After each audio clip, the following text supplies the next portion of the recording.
ಎಲ್ಲರಿಗೂ ನಮಸ್ಕಾರ ರೀ. ಬಟ್ಟಲದೊಳಗಿಂದ ನೋಡಿದ ಕೂಡಲೇ ನಿಮಗೆ ಗೊತ್ತಾಗತ್ತಿರ್ಬೋದು ಇದು ಯಾವುದೇ ಒಂದು ಚಟ್ನಿ ರೆಸಿಪಿ ಇರ್ಬೋದು ಅಂತೇಳಿ. ಹೌದು ರೀ, ನಮ್ಮ ಕಡೆ ಚಟ್ನಿ ಭಾಳ ನಮೂನಿ ಮಾಡ್ತಾರೆ. ಬೆಂಡೆಕಾಯಿ ಚಟ್ನಿ ಮಾಡ್ತಾರೆ, ಹಸಿ ಖಾರ ಚಟ್ನಿ ಮಾಡ್ತಾರೆ, ಬೆಳ್ಳುಳ್ಳಿ ಖಾರ ಚಟ್ನಿ ಮಾಡ್ತಾರೆ, ಹಿಂಗೆ ಹೀರೆಕಾಯಿ ಚಟ್ನಿ ಮಾಡ್ತಾರೆ. ಚಟ್ನಿ ಒಳಗೆ ಭಾಳ ನಮೂನಿ ಚಟ್ನಿ ಮಾಡ್ತಾರೆ. ಇವತ್ತು ವಿಶೇಷವಾದಂಥ ಒಂದು ಚಟ್ನಿ ರೆಸಿಪಿನ ನಿಮ್ಮ ಮುಂದೆ ತೊಗೊಂಬರಕತ್ತಿದ್ದೀನಿ.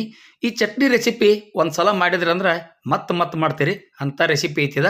ಈ ರೆಸಿಪಿ ನೋಡೋಕ್ಕಿಂತ ಮೊದಲ ಇನ್ನೂ ನಮ್ಮ ಚಾನಲ್ನ ಯಾರು ಸಬ್ಸ್ಕ್ರೈಬ್ ಮಾಡಿಲ್ಲ ಅವ್ರು ಸಬ್ಸ್ಕ್ರೈಬ್ ಮಾಡಿರಿ, ಬಾಜು ಬರೋ ಬೆಲ್ ಗಂಟೆ ಹೊಡೆದ ವಿಡಿಯೋ ನೋಡಿರಿ. ಇದಕ್ಕೆ ನಾವು ಒಂದು 200 ಗ್ರಾಮ್ ಆಗುವಷ್ಟು ಕ್ಯಾರೆಟ್ ತೊಗೊಂಡಿವ್ರಿ. ಗಜ್ರಿ, ನಾವು ಇವತ್ತು ಗಜ್ರಿ ಚಟ್ನಿ ಮಾಡತ್ತೀವಿ. ಅದನ್ನು ನೀಟಾಗಿ ಹಿಂಗೆ ತುರ್ಕೊಂಬಿಡೋದು ನೋಡ್ರಿ. ಹಿಂಗೆ ತುರಿತಂದ್ರೆ ಗಜ್ರಿ ಕರೆಕ್ಟಾಗಿ ಬರ್ತೈತಿ. ಮತ್ತು ನಾವು ಜಜ್ಜಿ ಚಟ್ನಿ ಮಾಡ್ಬೇಕಾದ್ರೆ ಗಂಟೆ ಬರಂಗಿಲ್ಲ ರೀ, ಎಕ್ದಮ್ ಸಾಫ್ಟಾಗಿ ಬರ್ತೈತಿ. ಅದರ ಸಲುವಾಗಿ ಹೀಗೆ ತುರಿದು ತೊಗೊಂಡ್ರೆ ಭಾಳ ಬೆಸ್ಟ್. ನಾವು ಈ ಗಜ್ರಿ ಚಟ್ನಿನ ಕಲ್ಲೊಳಗೆ ಕುಟ್ಟಿ ಮಾಡೋದು ರೀ, ಅದರ ಸಲುವಾಗಿ ಹಿಂಗೆ ತುರಿದಿಟ್ಕೊಂಡಿವಿ. ಇದಕ್ಕೆ 1-2 ಹಸಿಮೆಣಸಿನ್ಕಾಯಿ, ಬೆಳ್ಳುಳ್ಳಿ, ಆಮೇಲೆ ಕರಿಬೇವಿನ ಸೊಪ್ಪು, ಕೊತ್ತಂಬರಿ, ಉಪ್ಪು, ಆಮೇಲೆ ಜೀರಿಗೆ ಇಷ್ಟು ಇಟ್ಕೊಂಡ್ಬಿಟ್ಟವ್ರಿ. ಈಗ ಖಾರ ಕಲ್ಲು ಒಳಗೆ ತುರಿದಿಟ್ಕೊಂಡಂಥ ಆ ಗಜ್ರಿ ಎಲ್ಲ ಇದಕ್ಕೆ ಹಾಕಿಬಿಡೋಣ ನೋಡ್ರಿ. ಹಿಂಗೆ ಹಾಕಿ ನಾವು ಅದನ್ನು ಸಣ್ಣಂಗೆ ಜಜ್ಜೋದ್ರಿ. ನೀವು ಜಜ್ಜಬೇಕಾದ್ರೆ ನಾವು ಹಂಗೆ ಅಖಂಡ ಗಜ್ರಿ ಕಟ್ ಮಾಡಿ ಜಜ್ಜಿದು ಅಂದ್ರೆ ಅವ ಅಲ್ಲೆಲ್ಲೇ ಗಂಟೆ ಬರ್ತಾವೆ ರೀ, ಮೊಟ್ಟೆ ಉಳಿತಾವೆ ಒಂದೊಂದು ಸಲ. ಇಷ್ಟು ನೈಸಾಗಿ ಬರೋಂಗಿಲ್ಲ. ಅದರ ಸಲುವಾಗಿ ಇದೊಂದು ಸ್ಪೆಷಲ್ ಟಿಪ್ಸ್ ನಿಮ್ಗೆ. ಗಜ್ರಿ ಚಟ್ನಿ ಯಾವಾಗೂ ಮಾಡೋದಿತ್ತಂದ್ರೆ ಹಿಂಗೆ ತುರಿದು ತೊಗೊಂಡು ಮಾಡ್ರೆ ಭಾಳ ಬೆಸ್ಟ್ ರೀ. ಮಿಕ್ಸರ್ದಾಗ ಮಾಡ್ರೆ ಬರ್ತೈತಿ, ಆದ್ರೆ ನಾವು ಮಿಕ್ಸರ್ದಾಗ ಅಷ್ಟು ಜಾಸ್ತಿ ಮಾಡೋಂಗಿಲ್ಲ. ಜಾಸ್ತಿ ಕ್ವಾಂಟಿಟಿ ಇದ್ದಾಗ ಮಿಕ್ಸರ್ದಾಗ ಮಾಡಿರಿ, ಯಾಕಂದ್ರೆ ಕುಟ್ಟಾಕ ಭಾಳ ತ್ರಾಸ ಆಕೈತಿ. ಅದರ ಸಲುವಾಗಿ ಜಾಸ್ತಿ ಕ್ವಾಂಟಿಟಿ ಇತ್ತಂದ್ರೆ ನೀವು ಮಿಕ್ಸರ್ದಾಗ ಮಾಡ್ಕೋಬೋದು. ಹಿಂಗೆ ಕುಟ್ಟಿ ಮಾಡಿದಂಥ ಯಾವುದೇ ಚಟ್ನಿ ಇರಲಿ ಅದು ಆರೋಗ್ಯಕ್ಕೆ ಭಾಳ ಒಳ್ಳೇದೈತಿ. ಈಗ ಮೆಣಸಿನ್ಕಾಯಿ ಕಟ್ ಮಾಡಿ ಇಟ್ಕೊಂಡಿದ್ದೆವು, ಮೆಣಸಿನ್ಕಾಯಿ ಹಾಕಿವಿ. ಆಮೇಲೆ ಕರಿಬೇವಿನ ಸೊಪ್ಪು, ಬೆಳ್ಳುಳ್ಳಿ, ಹೆಸಳು, ಈಗ ಒಂದೊಂದು ಹಾಕಿ ಅದನ್ನು ನಾವು ಸಣ್ಣ ಮಾಡ್ಕೊ ತೊಗೋದೈತೆ ರೀ.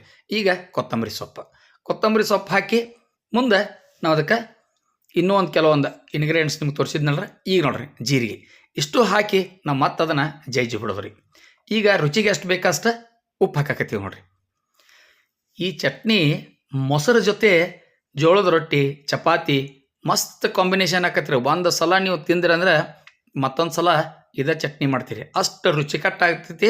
ಮತ್ತು ಈ ಕ್ಯಾರೆಟ್ ಐತಲ್ಲ ನಮ್ಮ ಆರೋಗ್ಯಕ್ಕೆ ಭಾಳ ಒಳ್ಳೇದೈತಿ ರೀ.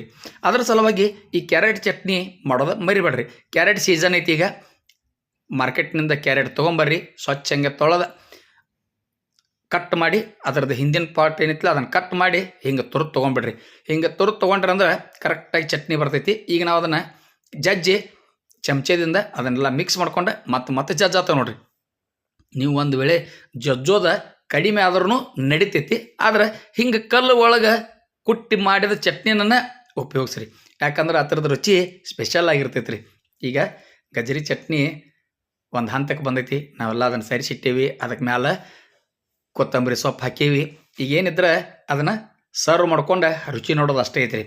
ಈ ಗಜ್ರಿ ಚಟ್ನಿ ಮತ್ತು ಮೊಸರು ಕಾಂಬಿನೇಷನ್ ಒಂದು ಸಲ ನೋಡಿರಿ. ನಮ್ಮ ಉತ್ತರ ಕರ್ನಾಟಕದ ಅಡುಗೆ ನೀವು ರುಚಿ ನೋಡ್ಬೇಕಾದ್ರೆ ಯಾವ್ದ್ರ ಜೊತೆ ಏನು ತಿನ್ಬೇಕು ಅನ್ನೋದು ಹಿರಿಯರು ಭಾಳ ಚಂದ ಮಾಡ್ಯಾರ್ರಿ. ಅದ್ರ ಸಲುವಾಗಿ ಈ ಗಜ್ರಿ ಚಟ್ನಿ ಜೊತೆ ಮೊಸರು, ಜೋಳದ ರೊಟ್ಟಿ ಅಥವಾ ಚಪಾತಿ ಒಂದು ಸಲ ರುಚಿ ನೋಡಿಬಿಡ್ರಿ. ಯಾಕಂದ್ರೆ ಈ ಗಜ್ರಿ ಚಟ್ನಿ ಭಾಳ ಅಂದ್ರೆ ಭಾಳ ರುಚಿಕಟ್ಟಾಗಿ ಆಗ್ತೈತಿ.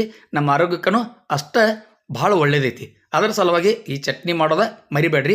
ಈ ವಿಡಿಯೋ ನೋಡಿದ ಕೂಡಲೇ ನಿಮ್ಮ ಬಂಧು ಮಿತ್ರರಿಗೆ ಶೇರ್ ಮಾಡೋದನ್ನು ಮರಿಬೇಡ್ರಿ. ಇಲ್ಲಿ ತನಕ ಸ್ಕಿಪ್ ಮಾಡಲ್ದ ವಿಡಿಯೋ ನೋಡಿದ್ದಕ್ಕೆ ತಮ್ಮೆಲ್ಲರಿಗೂ ಧನ್ಯವಾದಗಳು. ನಮಸ್ಕಾರ.